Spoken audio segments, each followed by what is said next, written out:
उमर साहब। जी बहुत शुक्रिया जनाब स्पीकर। जनाब स्पीकर, इससे पहले जो PDL का मैंने जिस तरह जिक्र किया वो भी मुझे आप टाइम दीजिएगा।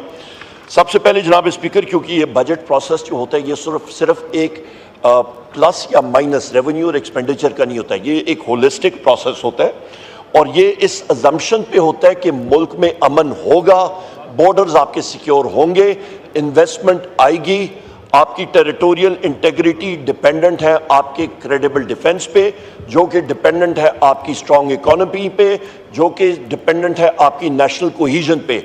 ये तीन चीज़ें जो हैं ये बहुत कम यहाँ हम आएंगी, आपकी मजबूत दिफा और उसके साथ आपका जनाब स्पीकर एक अल्लाह भला करे एक मजबूत मईशत, ये आपकी टेरिटोरियल इंटेग्रिटी को डिफेंड करती है।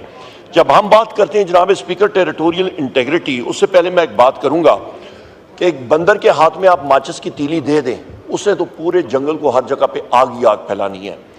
यहाँ पे जनाब स्पीकर मैं बात करूंगा कि ये दो अखबार हैं पाकिस्तान के आज, एक डॉन है और एक जनाब स्पीकर द न्यूज़ है।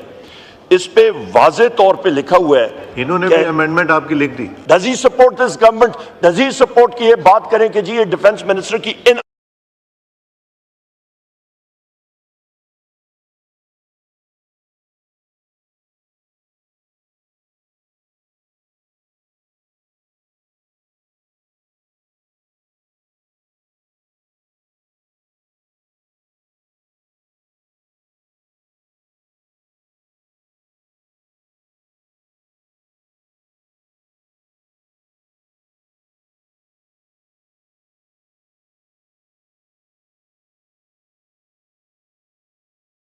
डीएल आपने लगाना है, ज्यादा से ज्यादा लगाना है, बजाय 70 रुपए के 10 रुपए लगाएं। मोटर गैसोलीन 70 रुपए की जगह 10 रुपए, आपका सुपीरियर केरोसिन ऑयल 50 की जगह 10। जनाब स्पीकर, इन्होंने तो जो 1281 अरब रुपए इन्होंने लगाए हुए हैं कि आपका ये कहते हैं जी कि हम लोगों ने रुपए की वैल्यू 275 पे कंट्रोल की है, खाक कंट्रोल की है। जनाब स्पीकर, रुपए की कीमत इसलिए कंट्रोल हुई है क्योंकि आपने इंपोर्ट्स रोकी हैं, आपने मशीनरी की, रॉ मटेरियल की, ये इंपोर्ट्स आपने रोकी हैं, आपने यहां से ट्रांसफर्स जो हैं पैसों की, रेमिटेंसेस की, और आपके जो प्रॉफिट्स हैं वो रोका है, बैंक्स को स्क्वीज करके रखा हुआ है। ये लोग मुल्क दुश्मन हैं, जिस तरह ऑनरेबल मिनिस्टर फॉर डिफेंस ने कहा कि ये दहशतगर्दों के साथ जाके मिले हैं, ये हमेशा मुल्क तोड़ने की बातें करते हैं। और आज इस ऐवान में जब ये रेजोल्यूशन टेबल हुई तो हमें एक खुद मुख्तार मुल्क होने के नाते उसे यूनानिमसली पास करना चाहिए था, लेकिन अफसोस और सद अफसोस बैरिस्टर मलिक अकील यहाँ पीछे। जनाब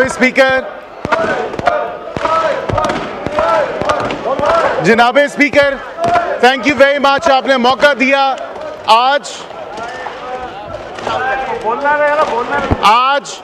इस ऐवान में एक रेजोल्यूशन टेबल हुई जो कि एक काउंटर रेजोल्यूशन थी, जो कि अमेरिका के हाउस ऑफ रिप्रेजेंटेटिव ने इनकी लॉबिंग की वजह से, इनकी PR फर्म्स की वजह से वो पास हुई। ये लोग मुल्क दुश्मन हैं, जिस तरह ऑनरेबल मिनिस्टर फॉर डिफेंस ने कहा कि ये दहशतगर्दों के साथ जाके मिले हैं, ये हमेशा मुल्क तोड़ने की बातें करते हैं। और आज इस ऐवान में जब ये रेजोल्यूशन टेबल हुई तो हमें एक खुद मुख्तार मुल्क होने के नाते उसे यूनानिमसली पास करना चाहिए था, लेकिन अफसोस और सद अफसोस जनाब स्पीकर, अफसोस सद अफसोस कि ये वो पार्टी है जो कि एब्सोल्युटली नॉट का नारा लगाती थी और आज इन्होंने उस रेजोल्यूशन के खिलाफ नो में कहा है। जनाब स्पीकर, एब्सोल्युटली शेमलेस लोग हैं ये लोग। जनाब स्पीकर, इनमें कोई शर्म, कोई हया नहीं है। जनाब स्पीकर, ये मुल्क की खुद मुख्तारी को दांव पे लगा रहे हैं, ये मुल्क के खिलाफ इस्तेमाल हुए जा रहे हैं। जनाब speaker, Pakistan is an independent country.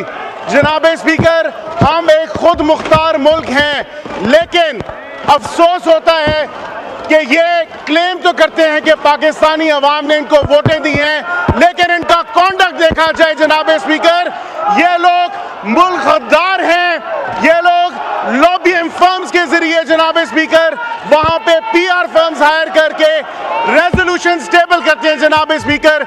लेकिन आज इनमें इतनी इखलाकी जुर्रत नहीं है कि पाकिस्तान के खिलाफ एक हाउस ऑफ रिप्रेजेंटेटिव्स में रेजोल्यूशन टेबल हुई जो इन्होंने अपने पीआर और लॉबिंग फर्म्स के थ्रू पास करवाई, और आज उसी रेजोल्यूशन, जिस रेजोल्यूशन को यूनानिमसली इस हाउस ने पास करना था और उस पर वोट किया, जनाब स्पीकर आपके सामने है। शुक्रिया। ओके, शुक्रिया शुक्रिया। मिस आशिया इसाक सिद्दीकी साहिबा। जी, बैरिस्टर गौहर साहब को दे। स्पीकर, बेसिकली ये पहले जब इस लॉ को लेके आए थे उस वक्त भी हमने जिक्र किया था, एक तो सप्लीमेंट्री एजेंडे पे रखा बजट सेशन में, ये नहीं होना चाहिए था। दूसरा इसका एक ऑर्डिनेंस है, वो तो ऑलरेडी पहले लेके आ चुके थे। इसमें जो प्राइमरीली दो चीज़ें हैं, एक इसमें इन्होंने रेट्रोस्पेक्टिव इफेक्ट दिया है, और वो रेट्रोस्पेक्टिव इफेक्ट इसलिए दे रहे हैं ताकि जो गलतियाँ हुई है उसको कवर करे, और इसमें सुप्रीम कोर्ट की जजमेंट है, it could not be done this way. Basically जो पहले लॉ अमेंड हुआ था 1976 का भी लॉ, उसमें भी एक प्रोविज़न मौजूद था, और जो अमेंड हो गया और सब्सटीट्यूट हो गया बाय द इलेक्शन एक्ट 2017, उस वक्त भी इसमें ये डाला गया, सेक्शन 140 में ये डाला गया, और सेक्शन 140 में ये था कि the election tribunal shall comprise of the जजेस के बारे में लिखा था हु इज़ और हैज़ बीन अ जज ऑफ हाई कोर्ट। सिर्फ सर्विंग जजेस उस ट्राइब्यूनल में जजेस बनेंगे, और ट्राइब्यूनल कंप्राइज होगा ऑन द सर्विंग जजेस। अब ये उन्होंने चेंज कर दिया उससे सिटिंग जजेस। इसमें सुप्रीम कोर्ट की जजमेंट से तो कि ऐसी कानून साजी नहीं हो सकती, ये आइन से मुतसादम है, और आइन से मुतसादम ऐसा है कि इसमें 2002 में 2003 में डिसाइड किया था सुप्रीम कोर्ट ने जावेद जब्बार के केस में, और MKM का केस था जो लोकल गवर्नमेंट पे आया था, कि अगर आपने इलेक्शन जिस कानून के तहत कराए, इलेक्शन होने के बाद उस लॉ में ट्रिब्यूनल रिलेटेड आप अमेंडमेंट नहीं कर सकते, तो ये एब्सोल्युटली उस पर हमारी ऑब्जेक्शन है, और ये गलत है, और ये सप्लीमेंट्री एजेंडा पे भी नहीं आ सकता। ये जनाब स्पीकर, इसकी इजाज़त नहीं होनी चाहिए to be laid for before the parliament, और इस पर वोटिंग हो। ये सुप्रीम कोर्ट की उस जजमेंट की वायलेशन है, और इसमें कोई क्लाज ऐसा नहीं रखा गया कि नॉट विथस्टैंडिंग।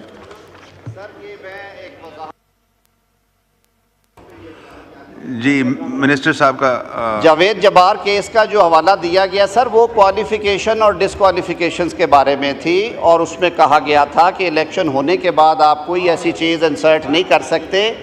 नंबर 1 सर, कानून साजी इस ऐवान का कुल्ली इख्तियार है, ये प्रेरोगेटिव इस हाउस का है कि वो कौन सा कानून बनाना चाहता है और कौन सा नहीं। इसमें कोई अदालत डिक्टेट नहीं कर सकती इस हाउस को, और मैं बारहा ये कहता हूँ एज अ डेमोक्रेट कि ये this right vest in this supreme house of the legislators. ये आवाम के मुंतखब नुमाइंदों का हाउस है, इसमें हमें इफ्स एंड बट्स पे नहीं पढ़ना चाहिए।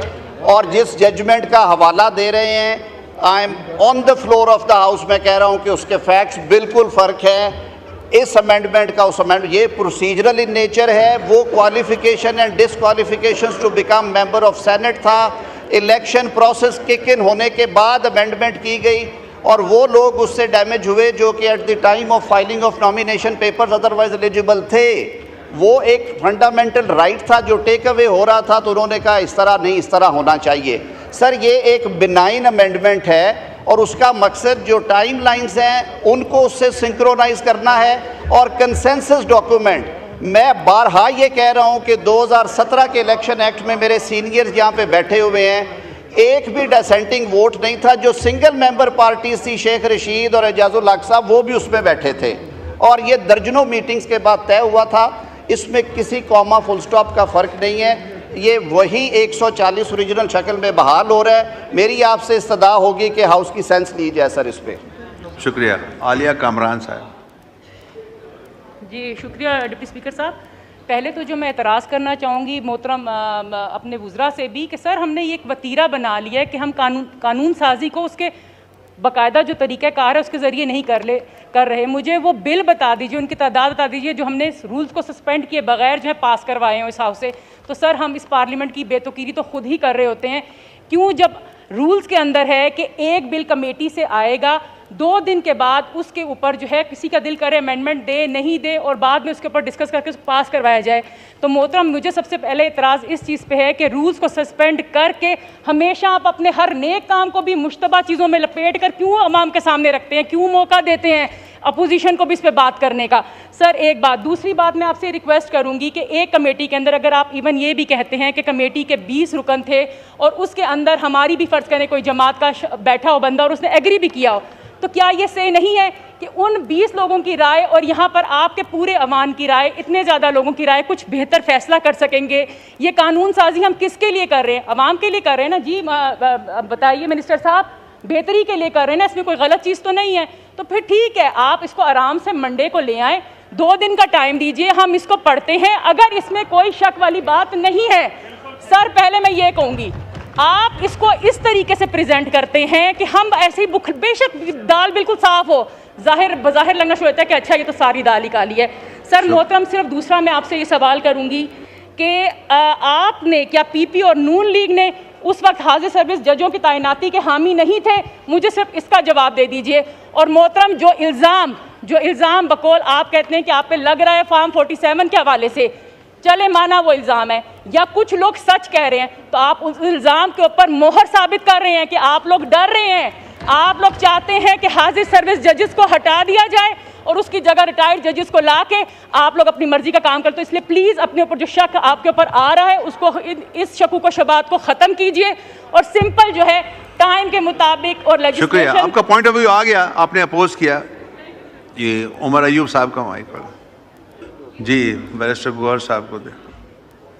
स्पीकर, बेसिकली ये पहले जब इस लॉ को लेके आए थे उस वक्त भी हमने जिक्र किया था, एक तो सप्लीमेंट्री एजेंडे पे रखा बजट सेशन में, ये नहीं होना चाहिए था। दूसरा इसका एक ऑर्डिनेंस है, वो तो ऑलरेडी पहले लेके आ चुके थे। इसमें जो प्राइमरीली 2 चीज़ें हैं, एक इसमें इन्होंने रेट्रोस्पेक्ट